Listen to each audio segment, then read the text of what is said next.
Hello friend, வணக்கம்.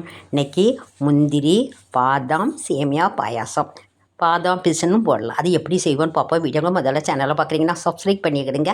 பாதாம் 10 முந்திரியை வெண்ணெய் ஊற்றி நல்லா 2 மணி நேரம் நனைய வச்சு எடுத்து வச்சுக்கிடுங்க. கொஞ்சோண்டு சேமியா, நான் 3 பேருக்கு செய்கிறோம். நெய் ஊற்றி சேமியா நல்லா வறுத்துக்கோங்க. 400 பாலை கொஞ்சம் தண்ணி ஊற்றி காய்ஞ்சி பால் பொங்கி வரச்சில் இந்த சேமியாவை வறுத்து போடுங்க. அதுக்கப்புறம் முந்திரி, பாதாம், அப்புறம் ஒரு ஏலக்காய் அதை மிக்சியில் போட்டு நல்லா திரிங்க. அப்புறம் கொஞ்சம் லைட்டாக கொஞ்சம் தண்ணி ஊற்றிக்கிடுங்க. தண்ணி ஊற்றினா தான் நல்லா திரிச்சு பால் மாதிரி வரும். திரிச்சு வச்சு அந்த பால் சேமியா வெந்த உடனே அதையும் தூக்கி ஊற்றுங்க. ஊற்றி கொஞ்சம் நேரம் நல்லா கொதித்து வேகட்டு. மிக்சியையும் கொஞ்சம் கழுவி தண்ணி ஊற்றிடுங்க. அதுக்கப்புறம் முந்திரியை கொஞ்சம் லைட்டாக நெய்யில் வறுத்து அதையும் போடுங்க.